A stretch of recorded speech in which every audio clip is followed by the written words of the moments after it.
Oui, c'est carrément un appel que nous lançons aujourd'hui à l'État béninois à accorder plus d'attention au sous-secteur hygiène et assainissement. Oui, ça manque un peu de financement, ça manque aussi un peu de réforme pour pouvoir rendre ce secteur efficace pour permettre aux Béninois de jouir d'un environnement propre et qui lui permettent en tout cas de vivre bien. Alors pour répondre à cette question, pour vous présenter donc ces propositions, nous avons invité sur ce plateau un journaliste. Avant de le recevoir, on va suivre d'abord ce commentaire sur image. Des latrines en mauvais état. Ces images reflètent le manque d'hygiène et d'assainissement du cadre de vie dans certaines localités du Bénin. En 2017, les données du ministère de la Santé révèlent que 87% des populations pratiquent la défécation à l'air libre.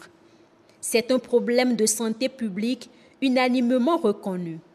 Autant ce constat reste le même dans les milieux urbains. Et pourtant, pour solutionner ce problème environnemental, l'Organisation mondiale de la santé propose une série de comportements à adopter, à savoir le lavage des mains à l'eau et au savon, la construction d'ouvrages d'assainissement et la consommation d'eau potable. Dans le cas du Bénin, une politique d'assainissement est adoptée dans plusieurs villes. Elle consiste, entre autres, à doter plusieurs villes de structures de pré-collecte et de collecte des déchets ménagers. Également, une police environnementale est formée et déployée sur le terrain pour sensibiliser au respect des règlements en vigueur. Le Bénin, à l'instar des autres, accorde un intérêt particulier aux problèmes d'hygiène et d'assainissement en Afrique. C'est la raison d'être du sommet africain sur l'hygiène et l'assainissement Africa-SAN.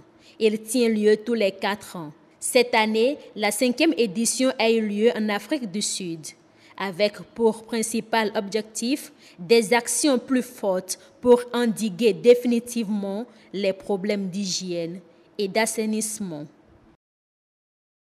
Allez, merci beaucoup à vous, Cécile Roundé, pour ce commentaire sur image. On revient en plateau avec M. Alain Torsounon. Bonsoir. Oui, bonsoir, chef confrère. Oui, journaliste spécialiste des questions en eau. Ce soir, nous parlons avec vous de la politique du Bénin concernant l'hygiène et l'assainissement et surtout présenter aussi tout ce qui a été dit au niveau du sommet panafricain sur l'hygiène et l'assainissement tenu en Afrique du Sud en février dernier. Ouais. Vous y avez participé.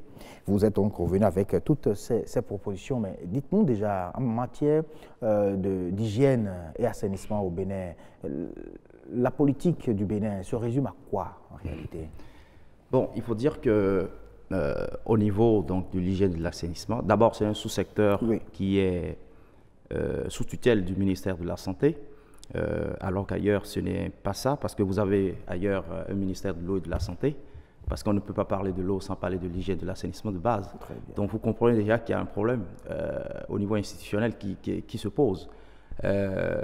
Au niveau de la politique, il faut dire qu'il y a eu des avancées en termes d'élaboration de la politique publique. Donc on a une politique nationale de l'assainissement. Ensuite, il y a une stratégie nationale de promotion de l'hygiène de l'assainissement de base.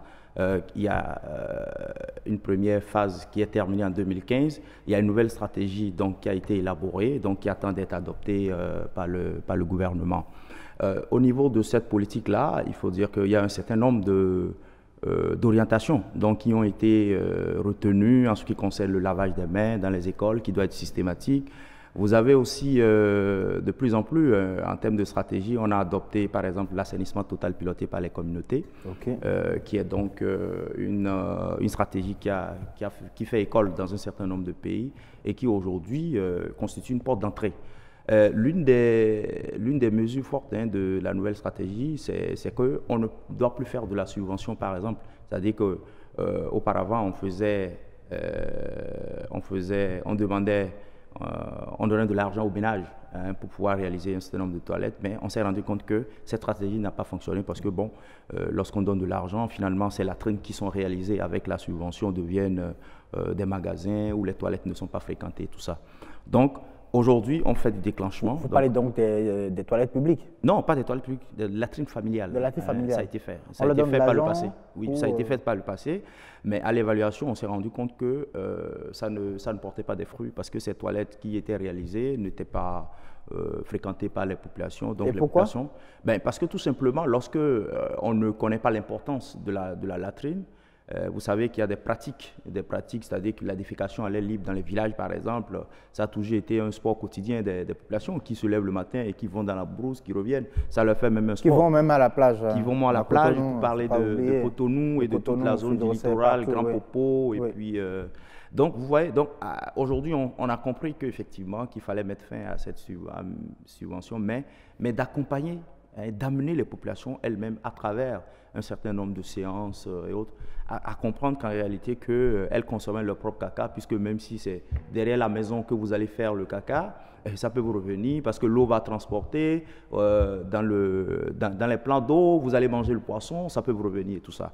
Donc, on a dit qu'il vaut mieux absolument travailler sur les mentalités pour permettre aux populations de comprendre l'importance que disposer d'une toilette, ça vous mettait à l'abri des maladies, mais aussi ça vous permet de gagner beaucoup d'argent parce que ça vous évite que les enfants tombent malades et que il y a la diarrhée et tout ça. Et ça vous évite aussi d'aller au chevet de l'enfant et d'abandonner vos activités. Donc, il faut dire qu'aujourd'hui, en termes de politique et de stratégie, ça marche. On a les politiques, on a la politique, on a la stratégie. Et aussi, il faut rappeler que le BNF, au niveau des Nations Unies, dans le cadre des objectifs de développement durable, par le passé, il n'y avait pas la question de l'hygiène de l'assainissement. Elle avait été, on avait juste dit qu'il fallait réduire de moitié avec les OMD, le nombre de personnes qui n'ont pas accès au système d'assainissement. Aujourd'hui, en 2030, on dit qu'il faut finir, par exemple, avec la défécation à l'air libre. Donc, ça veut dire carrément avec ça. Il faut finir avec ça. En 2030, il faut finir avec la défécation à l'air libre. Et les engagements de Ngor, au dernier sommet de Africa-San à Dakar en 2015, les engagements de Ngor sont venus encore renforcer cet engagement-là mondial pour l'accès universel au système d'assainissement. Est-ce que ça a été pris en compte déjà au Bénin? Donc, absolument. C'est en cours parce que, comme les autres ODD, c'est qu'il faut absolument que maintenant la stratégie et les politiques puissent intégrer dans l'agenda de développement les différents objectifs de développement durable. Seulement, on se rend bien compte qu'il y a des défis qui sont énormes. Concernant ce sous-secteur-là. Parce que quand vous prenez par exemple l'accès à l'eau potable, le gouvernement est en train de faire une mobilisation spectaculaire, en mobilisant près de 400-500 milliards, mais on n'a même pas le milliard pour l'hygiène de l'assainissement. Or, ces deux sous-secteurs sont connexes. Et déjà notre confrère de Banuto qui précise dans un article en novembre dernier, seulement novembre 2018, qu'au Bénin, hygiène et assainissement de base, un déficit de 10 milliards par an. Oui. Je pourrais même dire plus, parce qu'il y a des études qui ont été faites en 2010 par le programme eau et assainissement de la Banque mondiale, et qui ont dit que, par exemple, que chaque année, c'est 52 milliards que notre pays perd à cause d'un mauvais assainissement. Vous comprenez que nous perdons 52 milliards. Et quand vous prenez les statistiques actuellement, selon l'enquête de démographie et de la santé 2017, dit que 87% des populations, des ménages au Bénin ne disposent pas de système d'assainissement et de système amélioré d'installation sanitaire. Et quand vous prenez, plus d'un ménage sur deux ne dispose pas de toilettes. Plus d'un ménage sur deux. En milieu rural, vous avez seulement 6%. Et en milieu urbain, vous avez 22%. 22%. Donc, ça veut dire que le problème, il est là, et c'est un phénomène, c'est-à-dire que la défécation à l'air libre ou à l'eau, parce que quand vous allez derrière le pont juste à côté, à Sainte-Cécile ou bien autre, vous vous rendez compte que directement, les populations défèquent dans les plans d'eau, dans les cours d'eau. Donc, vous comprenez même que... À Gambier, même à Gambier, vous allez... parfois, vous avez tellement honte d'amener des touristes là-bas parce que devant les touristes, vous voyez donc des populations qui défèquent au niveau des cours d'eau. Donc, le problème, il est important et on devrait absolument avoir des mesures très urgentes pour contrer ce mal-là. Vous étiez quand même en Afrique du Sud en février dernier où ces questions ont été donc abordées. Est-ce qu'ils ont donné des clés pour permettre au pays de réajuster leur politique Ouais. au plan national? Je crois qu'après les engagements de Hongor qui ont été pris, le sommet de Cape Town s'était un peu d'évaluer, de voir un peu, 4 ans après, est-ce que les États ont pris la mesure, donc, ou ont pris un certain nombre de mesures pour arriver à bout du phénomène, parce que 2030 n'est pas loin. Alors, ce qu'on a constaté, il y a le Conseil africain, donc le Conseil des ministres de l'eau et de l'assainissement, la structure AMCAO qui organise donc le sommet Africa-SAN, qui est à sa 5e édition. Alors, on a constaté que dans les pays globalement africains, il y a eu très peu de progrès. Seulement, vous avez des pays de l'Afrique du Nord qui sont en avance sur ces questions-là. Vous avez également des pays comme l'Afrique du Sud et autres. Mais dans leur grande majorité, les États africains sont en retard. Pourquoi? Parce que en dehors donc du leadership, on voit maintenant et des politiques. Donc, on sent que, j'ai dit pour le Bénin, qui par exemple, il y a une politique nationale, il y a une stratégie nationale et autres, des efforts ont été faits pour. Mais maintenant, en termes de positionnement, c'est-à-dire de priorisation de ce sous-secteur-là, c'est encore très faible. C'est-à-dire que quand vous prenez les priorités, par exemple, du gouvernement, dans les priorités du gouvernement actuel, mais quelle place occupe la question de l'hygiène de l'assainissement? On ne sait pas. On sent très bien, mais on sait très bien que ce n'est pas encore une priorité. Ce n'est pas une priorité comme l'eau potable. On peut comparer les deux sous-secteurs parce qu'on fait la revue annuelle des deux sous-secteurs ensemble. Mais on se rend compte que sur la question de l'eau potable, on avance, mais sur la question de l'hygiène de l'assainissement de base, on n'avance pas.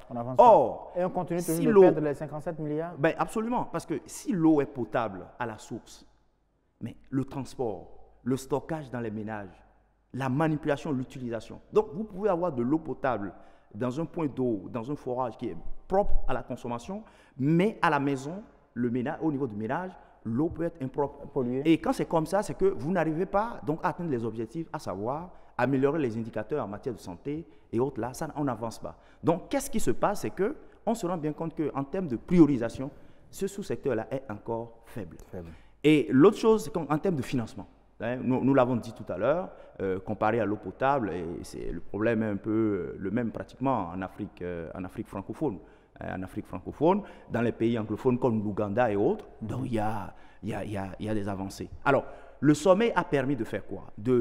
D'abord, l'une des résolutions fortes, c'est que maintenant, on essaiera de faire un plaidoyer au niveau de l'Union africaine, pour que l'Union africaine porte maintenant cette question-là, pour amener les États, effectivement, à faire de cette question-là une question de priorité dans leur agenda de développement. La deuxième chose, c'est l'innovation. Les gens sont venus avec véritablement des expériences innovantes. Il y a la question des bouts de vidange qui était au cœur même qui était le thème principal de ce sommet-là. Mais aujourd'hui, regardez dans nos pays, regardez à Cotonou, est-ce que nous avons un système efficace de gestion des bouts de vidange? Non, les gens défèquent n'importe comment et tout. Même ceux qui ont déjà des toilettes, lorsqu'on vient donc pour vidanger vos fosses, est-ce que vous savez très bien... Ça se retrouve dans la mer. Dans la mer. Donc, il y a un traitement à faire. Et avec ces bouts de vidange, c'est encore une opportunité parce que tout simplement, on peut fabriquer de l'énergie avec, on peut même fabriquer des briques avec, on peut faire de l'engrais avec. Donc, ça veut dire quoi? Le sommet a recommandé qu'effectivement, que tous les États fassent des efforts pour pouvoir donc traiter, bien stocker, traiter les bouts de vidange et en faire une opportunité, création de l'emploi pour les jeunes et tout ça, parce que c'est un secteur vraiment porteur. Merci beaucoup à vous, Alain Torsonon, pour ce partage de recommandations et des orientations données par ce sommet, le sommet africain sur l'hygiène et l'assainissement.